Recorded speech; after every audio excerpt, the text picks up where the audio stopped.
Good morning. I'm Tim, and today is Sunday, June 22nd, 2014. Good thing I got that little calendar down there on the side. Yes. Okay, I did brush my mustache before I started, but it's still driving me up a wall. Last time I was talking, I was talking about Jane. I mentioned Jerry Wills as a healer, uh, an explorer, and a medical intuitive. He's helped me quite a few times. The latest was December 6th. I think I caught him around the 4th or the 5th. I had open heart surgery and things got screwed up, and I spent a couple weeks in intensive care. And that was back in October 22nd, and I haven't been able to walk since then. Well, after the intensive care, they moved me to a care facility or a rehabilitation facility, and I was still having a lot of problems. And I called Jerry probably about the 5th. He lives up in Sedona right now, and told him I was not doing real well. He come down, him and his wife Kathy. They come down. He had a class in Paradise Valley at Storm Wisdom. At the time, he was doing them once a month, and this happened to be when his class was going on. So he stopped by to see me before, and I live at the opposite end of. I was at the opposite end of the valley, and he came by to see me, and he worked on me probably for about a half an hour. And after he got done working on me, he looked bad. And I thanked him a lot, and he said, I told him how bad he looked. And he said, I'll just go outside and smoke a cigarette and release all this. I'll be great.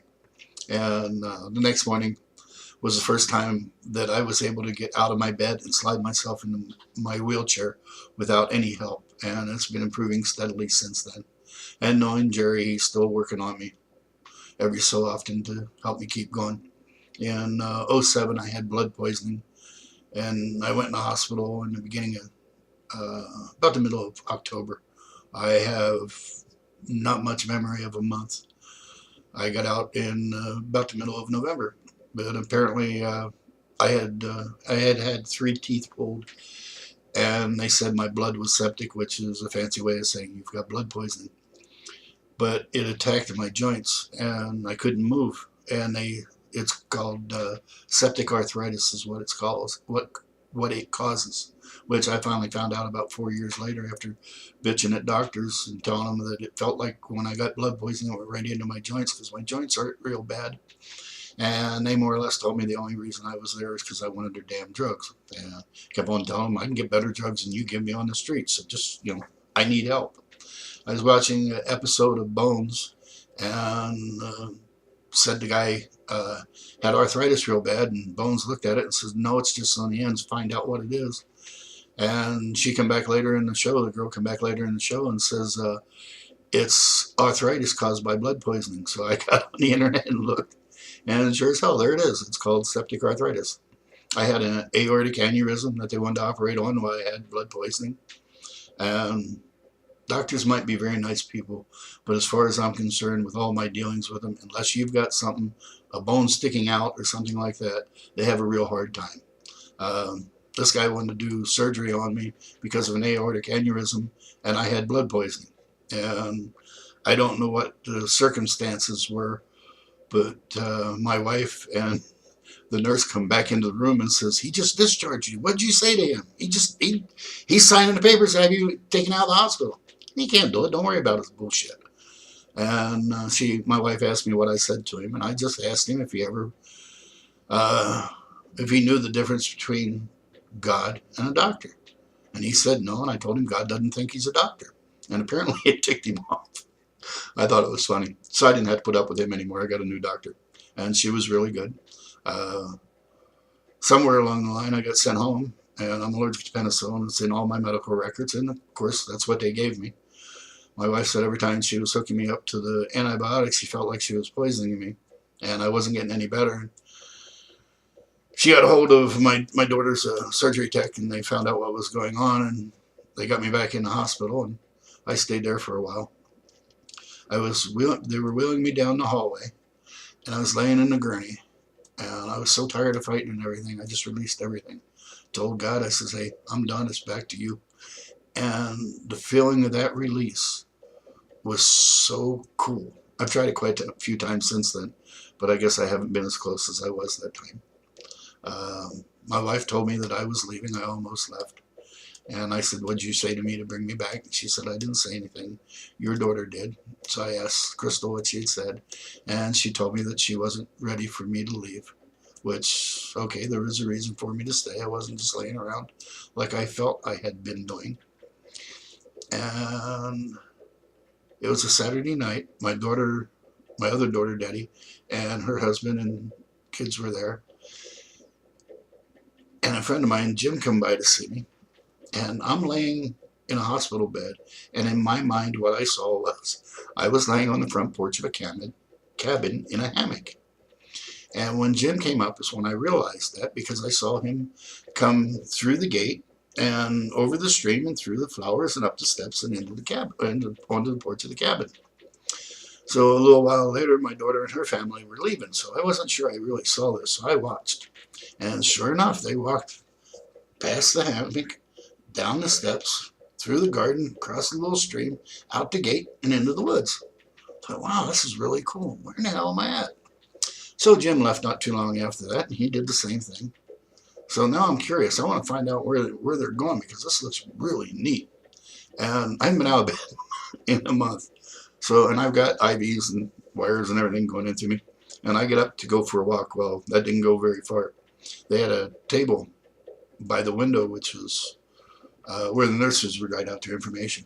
And it was well placed, because I took a few steps and I passed out. And if I hadn't bounced off that table, I would have fell flat on my face. As it was, I hit the table and then bounced to the floor. Don't remember that very much. What I do remember was the nurse crying and trying to put an IV in my arm. You can see the tears coming down her cheek, and I asked her what's wrong, and she says, I don't want to hurt you anymore. I said, you don't hurt me. I don't feel a damn thing. Wait a minute. I don't feel anything. Why don't I feel anything? And then I started going back through my mind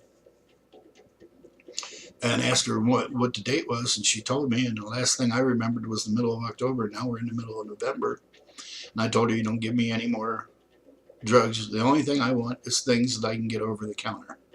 Well, the whole time that I've been going through this, and the doctors have been trying to figure out what's going on and things, my wife's been talking to Jerry. He's in Florida, and he's working on me long distance. The doctors think they know what's wrong. They come back the next day, and whatever they found, it's already been taken care of and handled, and it's no longer the problem.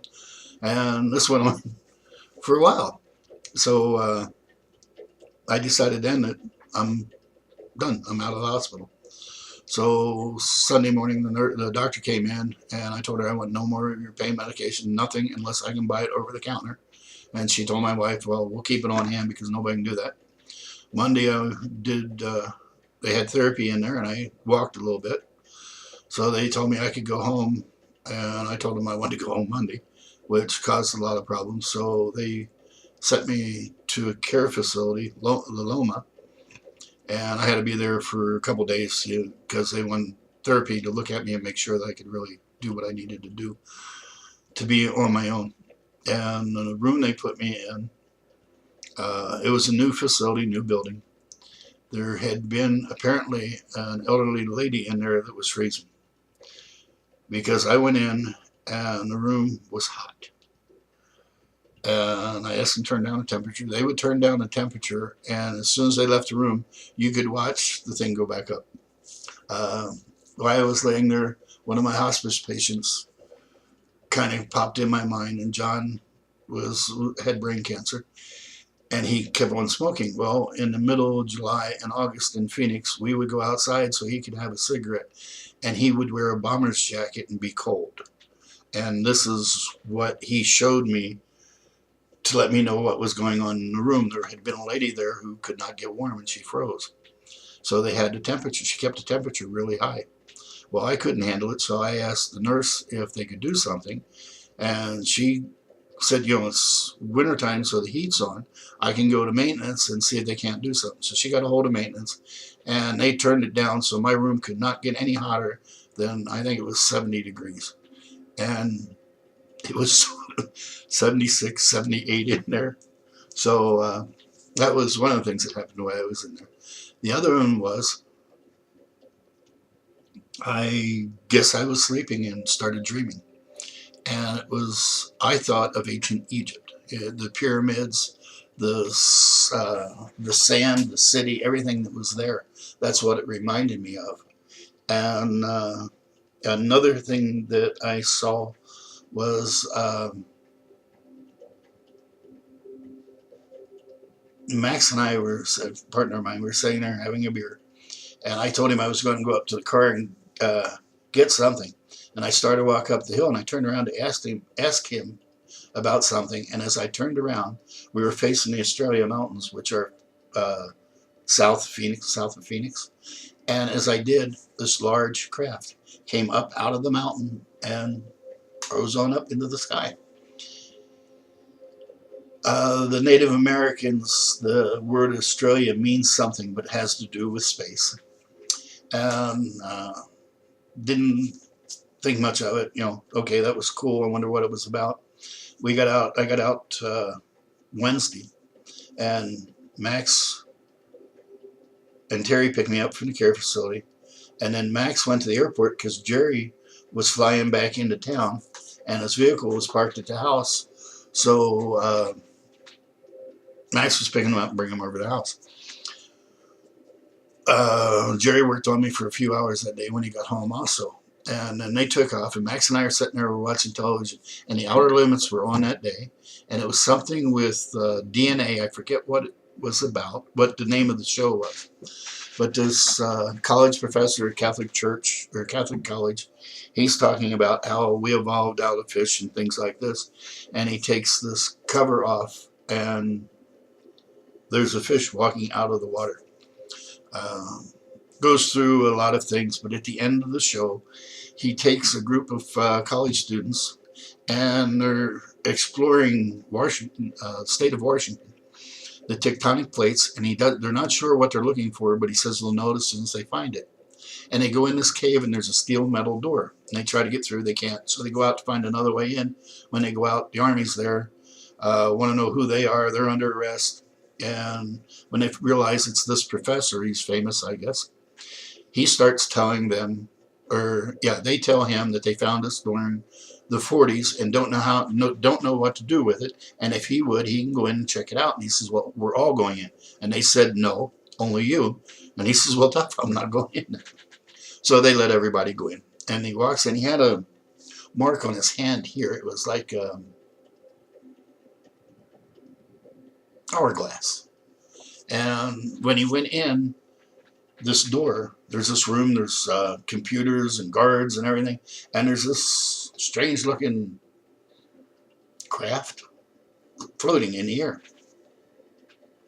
And he's walking around and looks at it, and he sees a spot on his hand matches a little thing on the side of this craft, and he puts his hand on there and he shoots out straight, and he starts saying that they came here 600,000 years ago and inhabited this planet, and figured that when we had reached the right knowledge, wisdom, or whatever, we would discover this craft. And there's supposed to be a few of them around the place. And if it would be leaving in 10 minutes, and everybody can get on, that had no alterations. You couldn't have tattoos, knee glasses, or anything. You had to be a perfect human.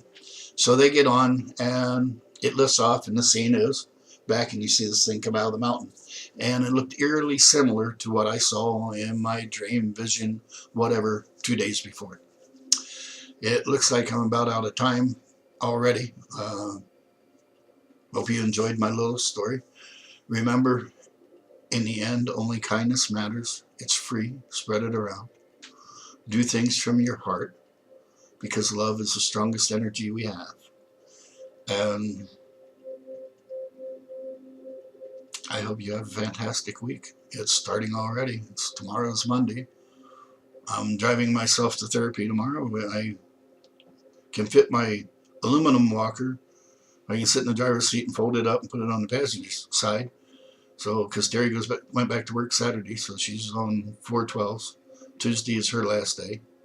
And it's back to Wednesday, Thursday, and Friday, running people to the doctors and helping her dad. And one of these days she'll have a break. But in the meantime, we do what we need to do. And sometimes we bitch, but it doesn't really matter. We still have to do the job we came here to do. So you have a fantastic week. Peace, love, and light. Bye. Thank you.